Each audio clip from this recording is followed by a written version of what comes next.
이전에 세상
이 세상 떠날 때 이 세상 떠날 때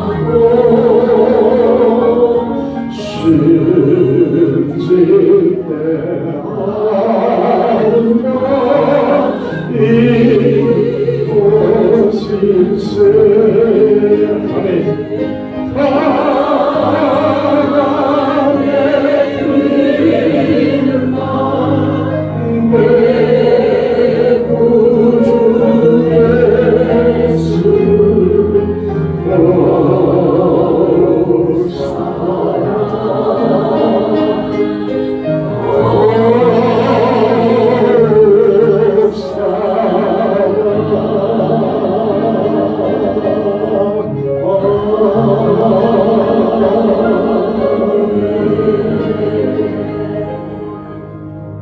이 시간에 한번 같이 기도할까요? 부활하신 주님을 찬양하고 또 오늘 이 예배의 자리에 우리 하나님의 은혜가 넘치기를 위해서 기도하시고요.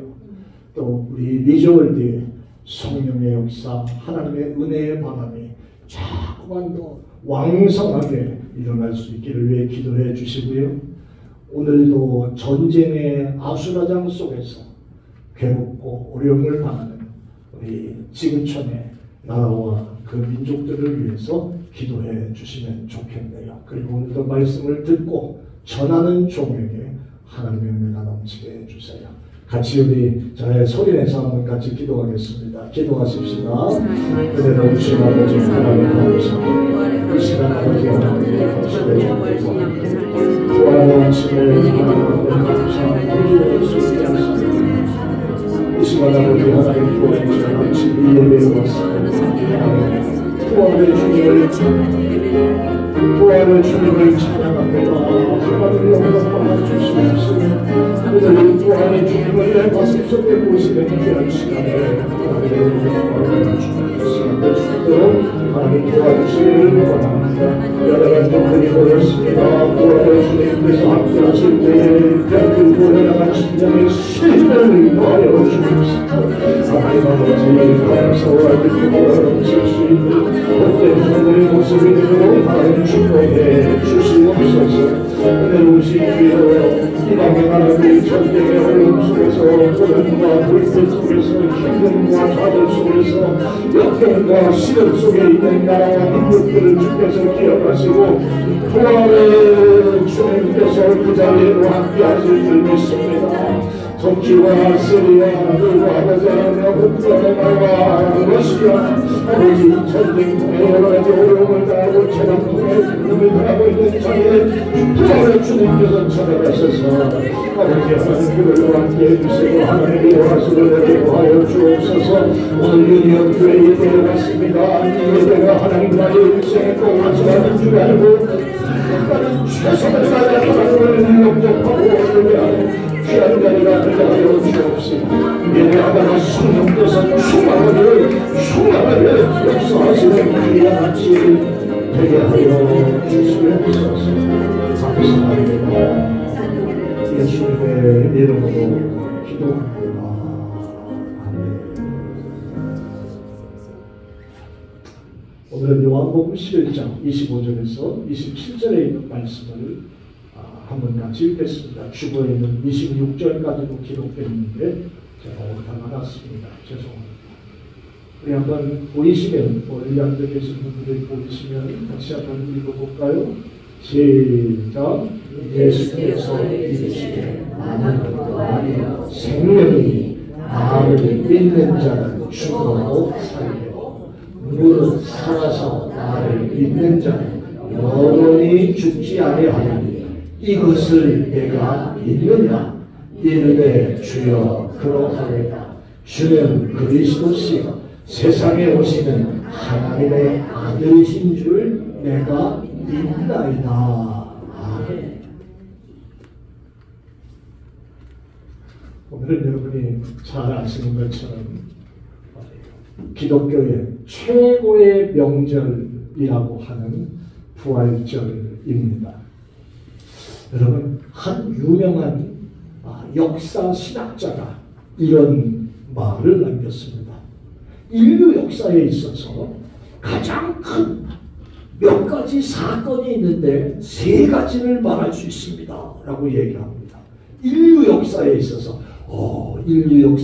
세 가지 큰 사건이라고 하면 우리나라로서는 뭐 6.25 사변, 뭐 미국에는 9.11 테러 뭐 이런 건가? 아니요. 크게 세 가지를 얘기했는데 첫째가 우리 한번 따라해 볼까요? 하나님께서 인간의 몸을 입으사 세상으로 오신 사건.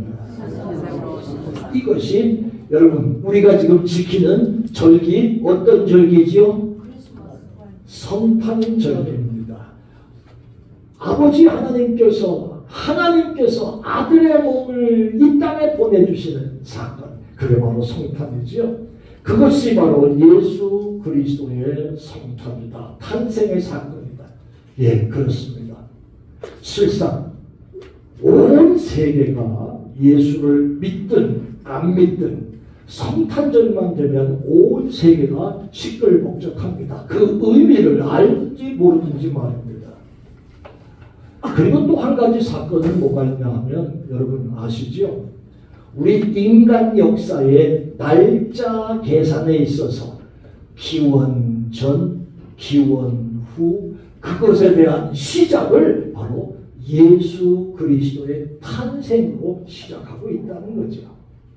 이런 것만 봐도 역사의 가장 중요한 첫 번째 사건은 예수 탄생이다 라고 하는 거.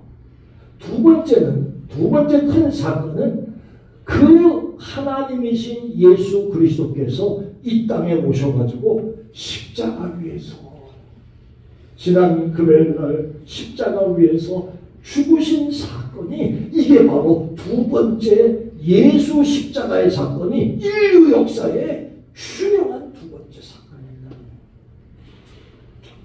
여러분 이 사실도 세계가 인정하는 게 뭐냐 하면 예수님 당시로부터 시작해서 조금 지날 때까지만 해도 그랬고요. 십자가는 우리가 지금 보고 있는 이 십자가는 저렇게 뭐 아름답게 꾸며진 십자가가 아니고요. 사람 죽이는 형틀이었습니다. 매달아서 거꾸로 뒤집어서 그리고 거기에 못 박아서 별짓을 다 거기서 고문하고 그런 의미의 형틀이 십자가였습니다. 그렇기 때문에 흉악하고 소름 끼치던 사형 집행 도구였다는 거예요. 아무도 가까이 가려고 하지 않고 보지 않으려고 하는 것 같은 거. 그런 어떤 일종의 괴물 같은 취급을 받았는데 예수님이 십자가에 달려 돌아가신 이후에부터 십자가는 세상에서 가장 거룩한 표시가 됐고요. 이제 우리 십자가를 보면서 자꾸 그 십자가가 아름다워가는 모습이 되지요. 그 십자가가, 그 사용도구로 쓰였던 십자가가 사람들의 귀걸이에, 목걸이에 등장을 하고 치장하는 것으로 진행되는 그런 모습이 됐습니다. 이것만 봐도 벌써 십자가는 온 세상이 인정하는 사건이다 라고 하는 것. 두 번째 사건을 지적했고요. 세 번째 사건이 뭐냐 하면 바로 죽으셨던 예수 그리스도 아들 하나님께서 죽음의 권세를 물리치시고 다시 살아나신 부활의 사건이 이게 인류 역사의 세 번째 위대한 사건이라고 말하는 거예요. 여러분, 이것도 온 세상이 인정하죠. 제가 어제 유튜브 뉴스를 좀 보느라고 봤더니 한국도 그렇고 동쪽에서는 벌써 우리가 시차로 따져보면 주일이 지나갔지요. 부활의 아침에 난리 났어요. 광화문 광장에서 다들 모여가지고 예배하고 교회들마다 부활의 아침 예배드리고 아마 한국만 그럽니까? 미국도 또 온 세계가 예수 그리스도의 부활을 찬양하는 합창으로 오늘 귀한 아침, 부활의 아침을 축하하고 있는 이 인류 대축제의 세 번째 사건이 바로 예수 부활 사건이라는 겁니다. 자, 저는 여기에 그 사람 세 가지를 지정했지만 저는 네 번째 사건을 여러분들에게 말씀드립니다. 그건 뭐냐 하면 이제 앞으로 남아있는 겁니다.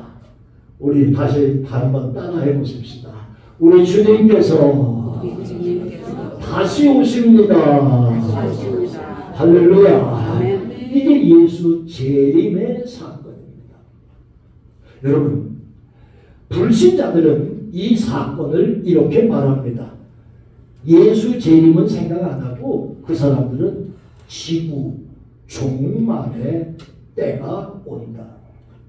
지금 여러분 어떤 사람들이 만들어 놓은 건지 모릅니다만은 인류의 시대라는 것을 하나 만들어 놓고 지금 지구 종말을 향해서 시대가 차곡차곡 가는데 지금 아주 위기에 빠질 때는 1분 전, 조금 덜 할 때는 5분 전, 이렇게 조금 진행되는 그런 거 있습니다. 그런데 아주 힘들고 어려운 시기가 다가오면 우리 지구가 종말될 날이 1분 정도 남았다는 위급성을 알리기 위해서 그런 표현을 하는 것이 있지요.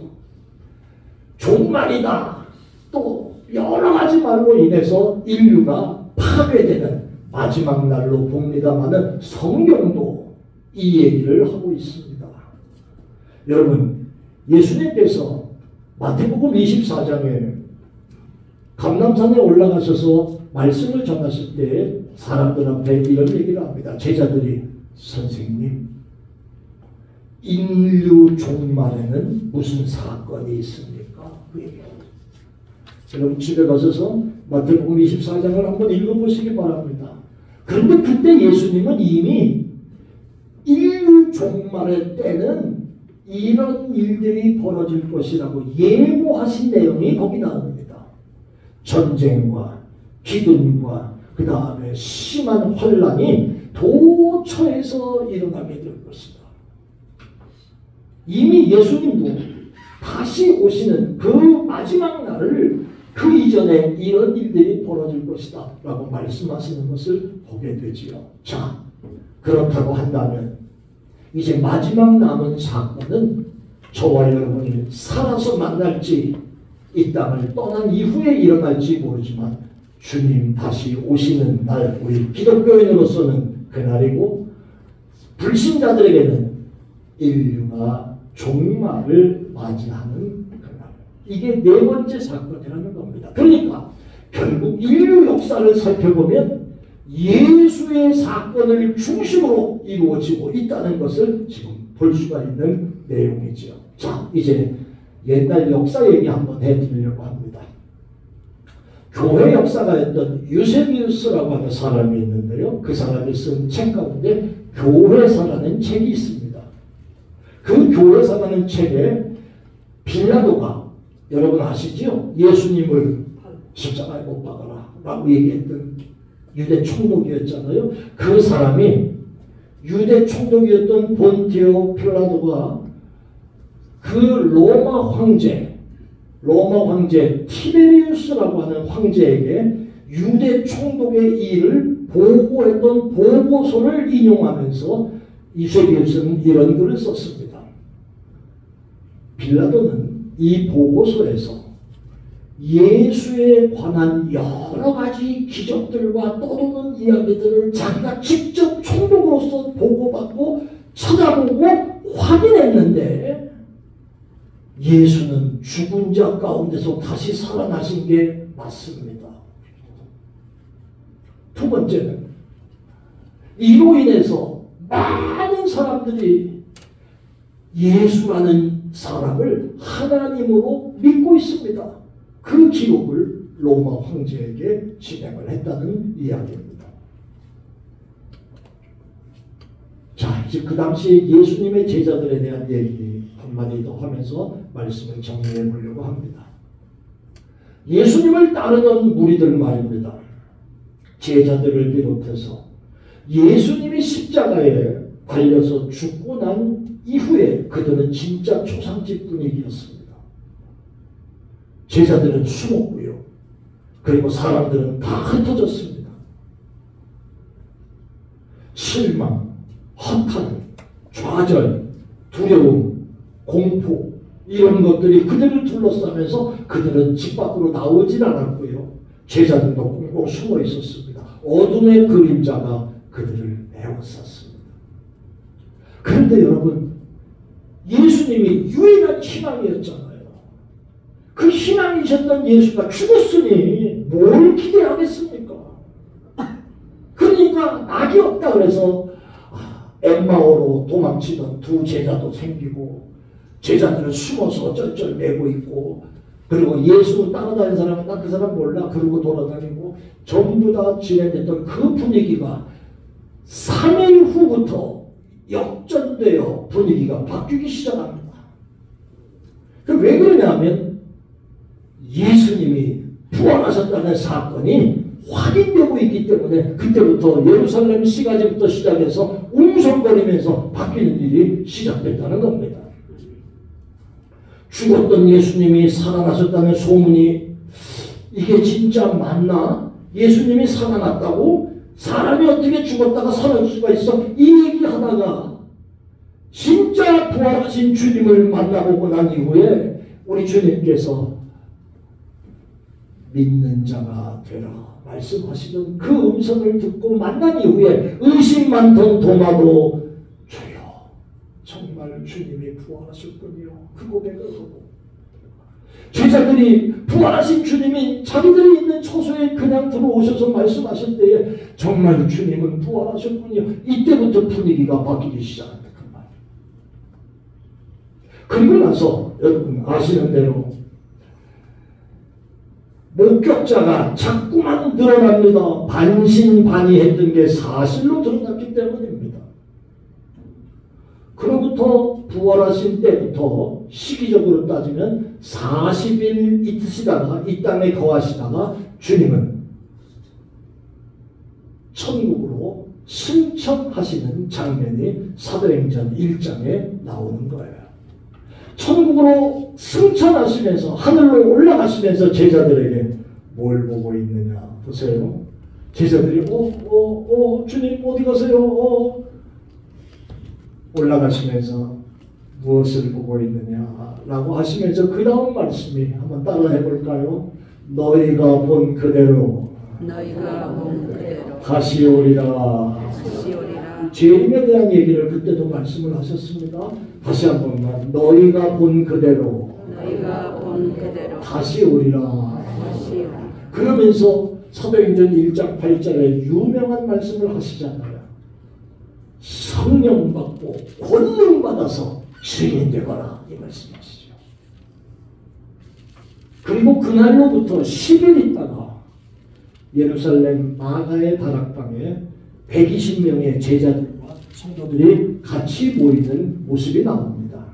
그 자리에서 은혜를 사모하던 120명의 사람들에게 성령의 불세례가 임한 줄 믿으시기 바랍니다.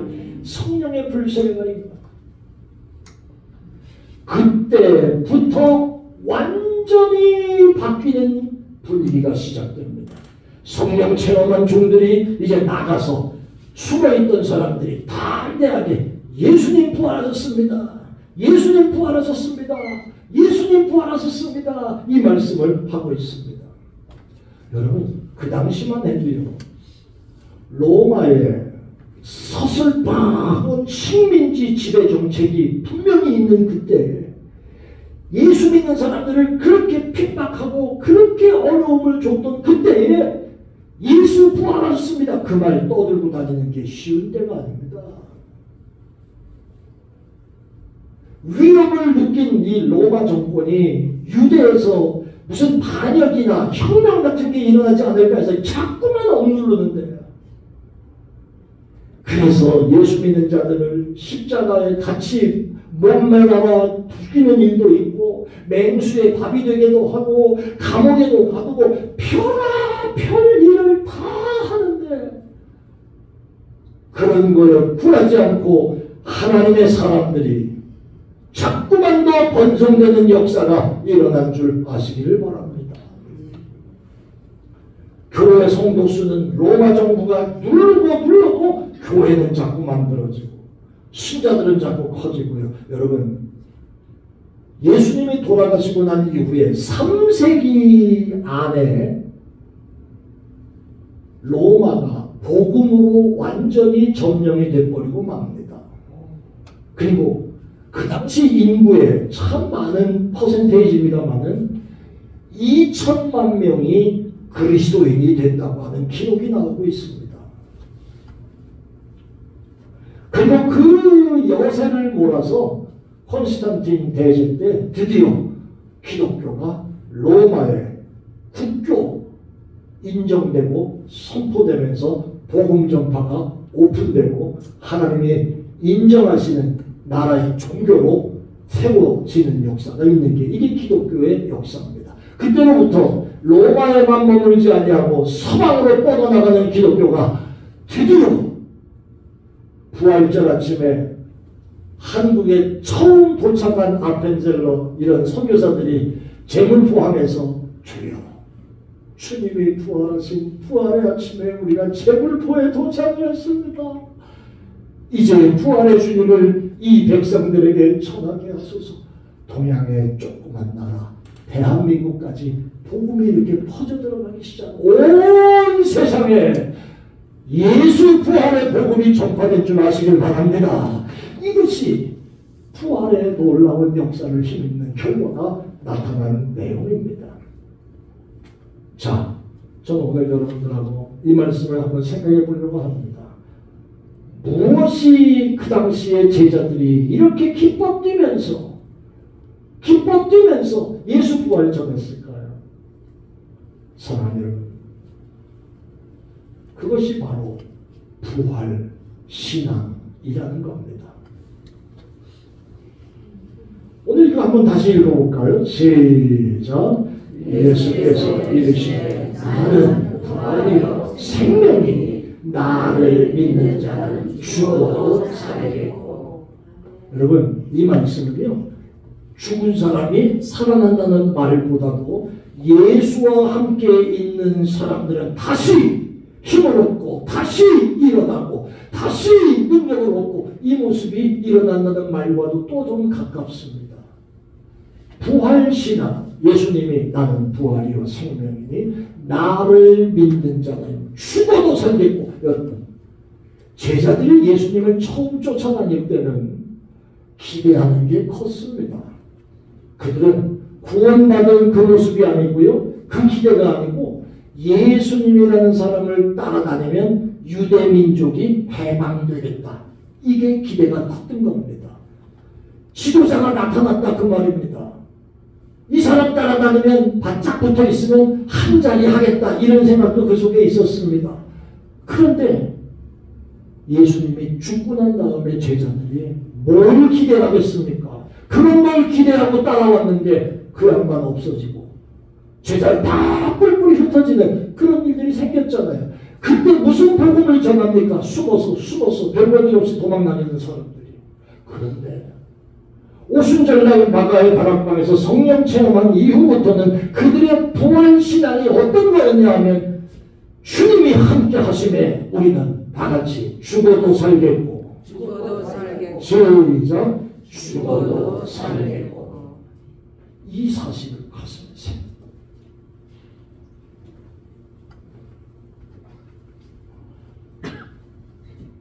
예수님의 다시 살아나시기 까닭에 예수님을 따르면 죽어도 살아난다라고 하는 이 말씀의 의미를 가슴에 새기면서 그들은 복음 전파에 힘을 썼다는 거죠. 죽음이라고 하는 건 위협적인 게 아니야. 너희들 아무리 우리 죽인다고 하지만 까불지 마로. 부활의 주님이 함께 하심에 우리는 다시 일어날 수 있어. 이 고백을 합니다.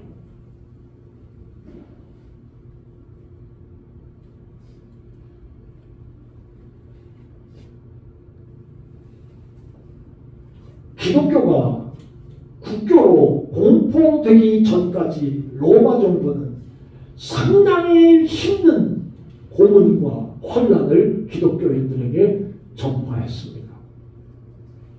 네로 황제 같은 사람은 자기의 잘못으로 인한 시세에 대한 잘못된 모습들을 그 당시에 전부 기독교인들한테 뒤집어 씌우고 로마 시내에 불을 저질러 놓고도 자기가 저질러 놓고도 기독교인들이 그렇게 했다고 해서 덤태비를 씌우고 수많은 사람들이 혼란을 당했습니다. 아까 우리가 찬양했잖아요. 세상에서 너희가 혼란을 당하나 담대하라. 이 찬양을 할 수 있는 건 뭐 때문에 그러냐 하면 죽어도 살겠고 라고 하는 이 부활신앙이 제자들 속에 있었다는 거죠.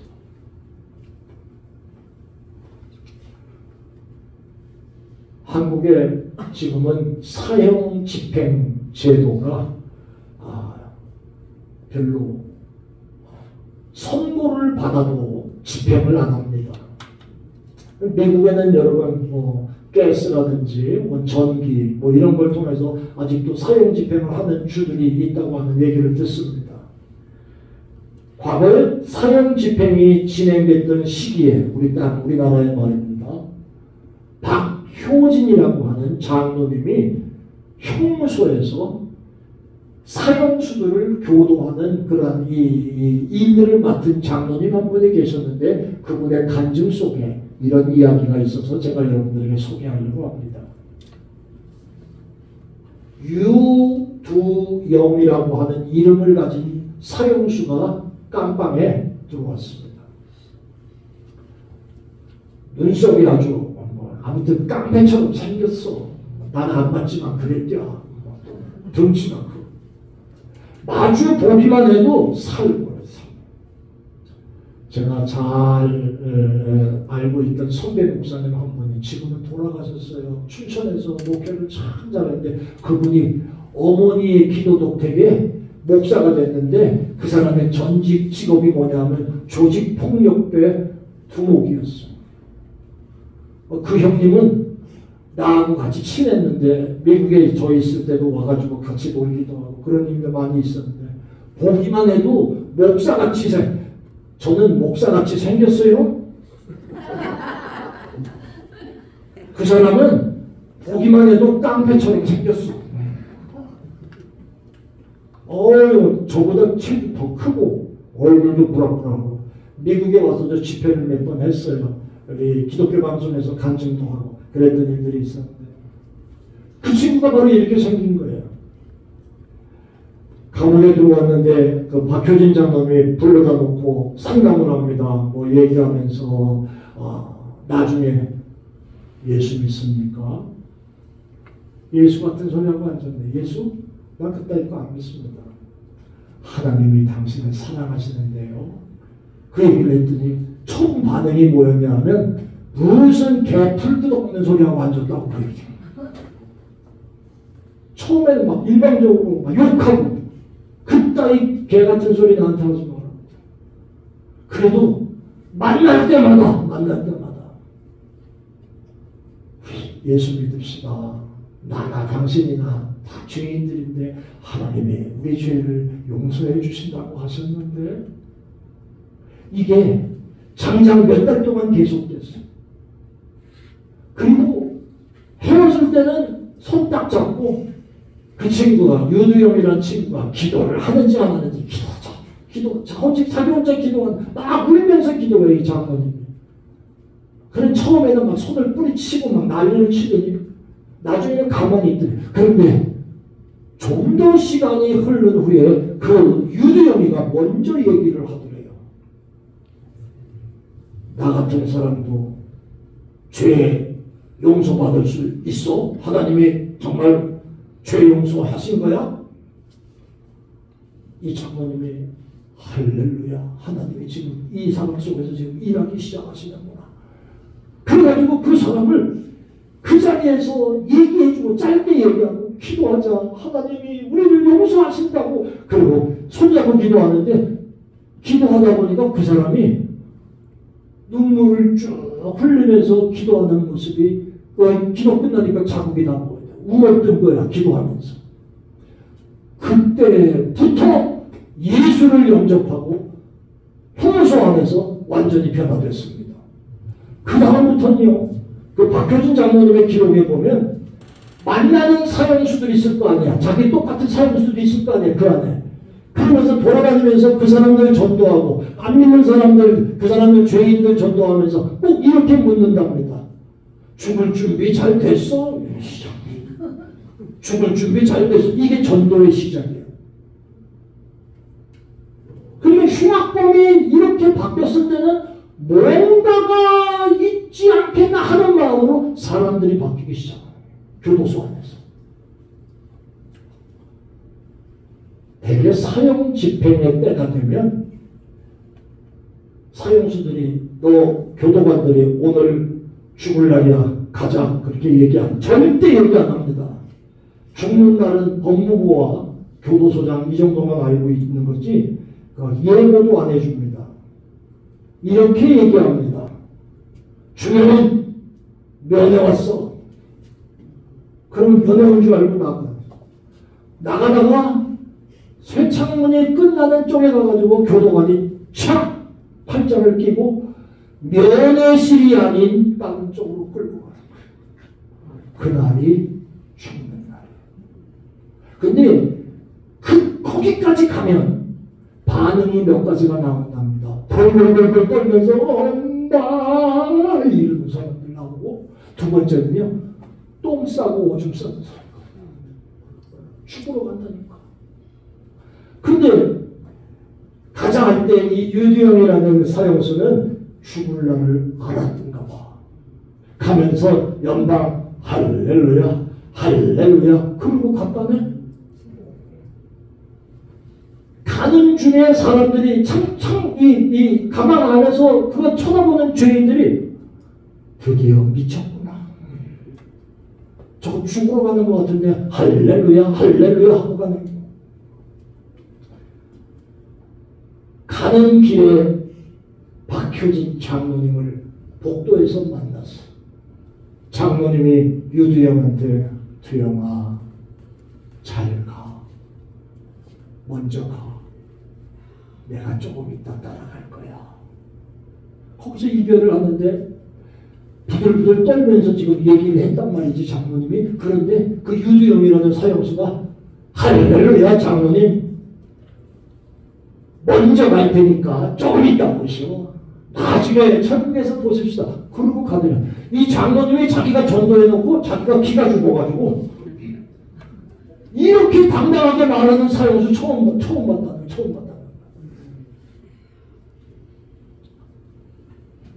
형장에 갔습니다. 교도소장이 오늘 법무부 장관의 명령에 따라서 유두영 씨의 사형을 집행합니다. 집행을 시작하는 거예요. 떨리는 목소리로 사형 집행을 시작합니다. 그랬더니 유두영이라는 친구가 앉아가지고 아멘.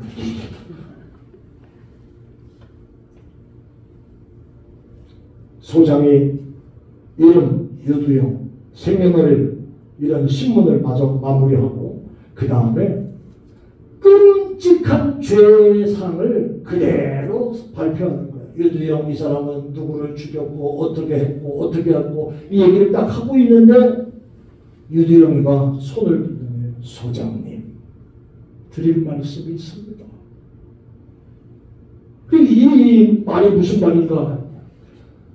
소장님 지금 말씀하시는 이 죄와 잘못은 제가 다 지은 겁니다. 자기가 순수히 이제 고백을 하죠. 그 다음 하는 말이 그러나 그 죄는요 내가 하나님을 알기 전에 지은 죄였습니다. 제가 하나님을 조금만 더 일찍 알았더라면 그렇게 안 했을 것이고 안 살았을 것입니다. 그 형무소에서 지금 얘기하는 거예요. 오늘 이처럼 사형장의 이슬로 사라지지도 않았을 것이고요.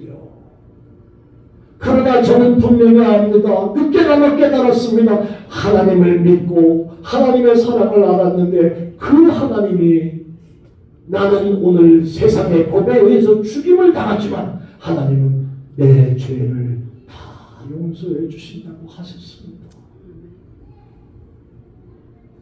이제 예수를 믿고 8년 동안을 형무소에서 살다가 오늘 사형 집행을 받고 저는 갑니다. 하나님이 다 용서해 주시고 기억도 안 하신다는 그 더러운 죄를 다시 듣고 가고 싶지가 않습니다. 제가 잘못한 건 다 인정을 했습니다. 그러니 이제 하나님 앞에 가는 이 시간 더러운 잘못된 이야기를 듣지 않고 갈 수 있도록 선처해 주십시오.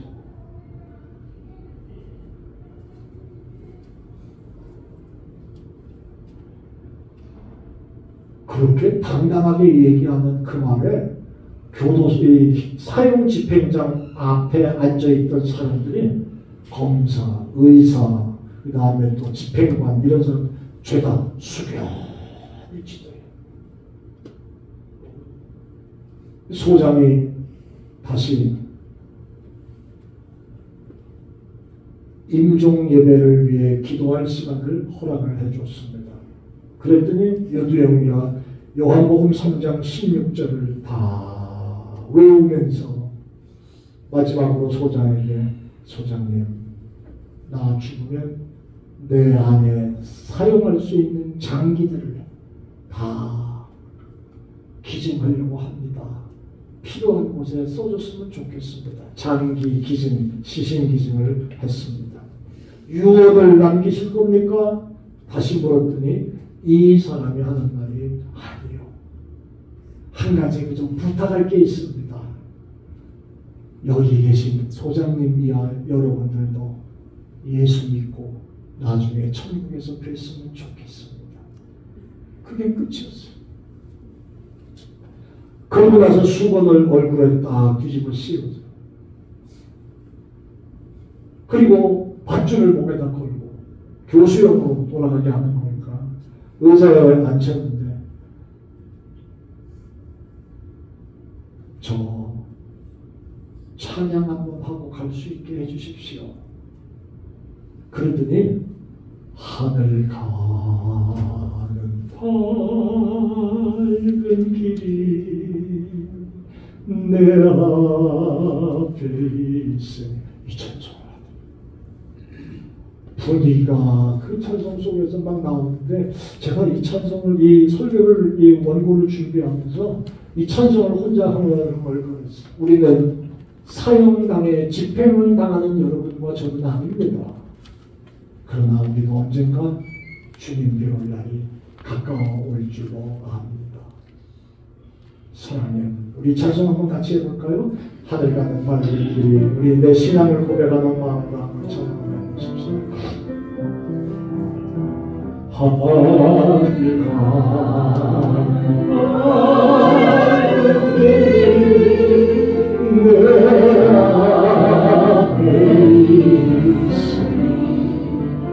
슬픔이 아니고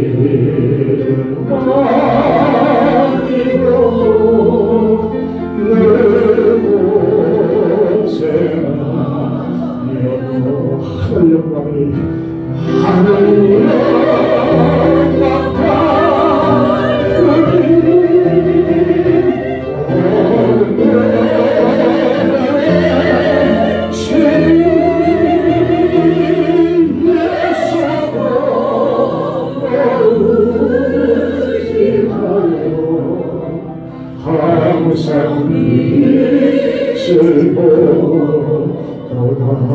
내가 영접하는 내가 영접하는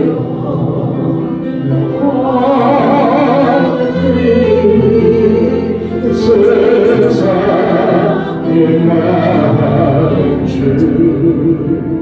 속에 계시고 내 걱정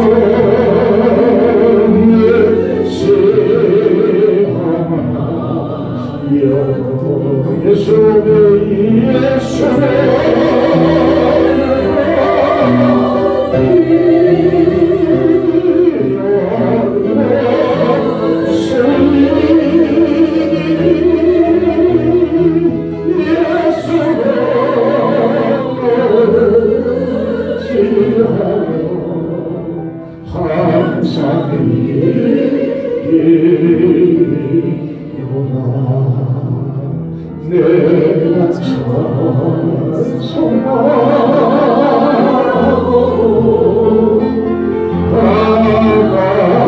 가까이 왔으니 아버지의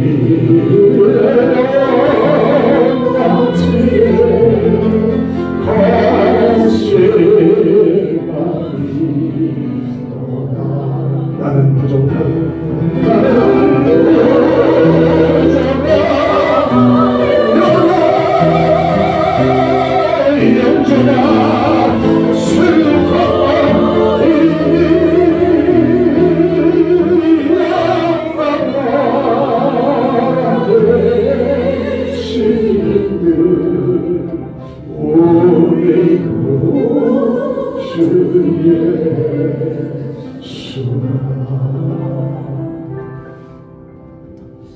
박효진 장로님은 그의 간증 끝에 이런 글을 썼습니다.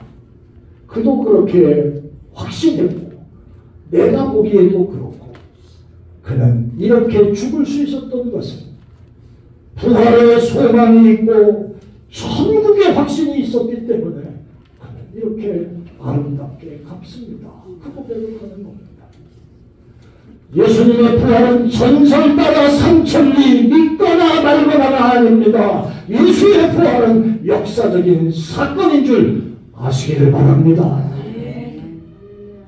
이 일을 시기하던 사람 가운데 프랭크 모리슨이라고 하는 영국의 유명한 법률가가 부활 같은 소리라고 하잖아요. 부활에 대한 부정적인 거, 내가 일주일 동안 마지막 고난주간에 있었던 것 철저하게 부정하는 글을 하나 씁니다. 그 글을 연구하고 쓰다가 오히려 예수님의 부활의 사건의 증거에 압도돼가지고 그가 쓴 책이 유명한 책이 있었습니다. 누가 무덤에 돌을 옮겼는가, 그 타이틀로 아주 기독교의 부활의 변증책으로 유명한 책을 그 사람이 기록을 합니다. 예수 믿는다고 하는 건 예수님이 살아계신다, 예수님이 부활하셨다, 무슨 말도 안 되는 소리. 내가 그것을 증명하리라. 류 웰리스라고 하는 사람은 그 일을 진행하고 글을 쓰기 시작하다가 역사에 남긴 책 벤허라고 하는 책이 거기서 나오는 겁니다.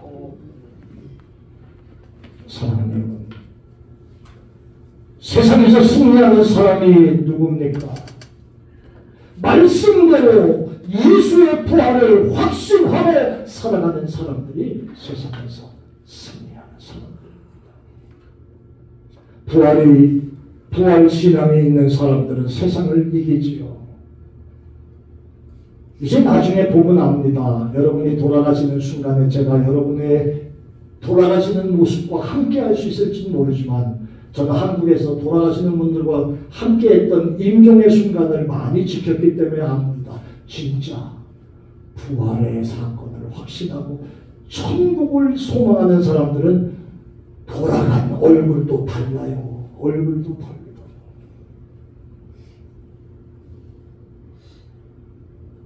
부활의 신앙을 가진 사람은 어떤 일에나 낙심하거나 좌절하거나 포기하지 않습니다. 왜냐하면 아까도 제가 말했잖아요.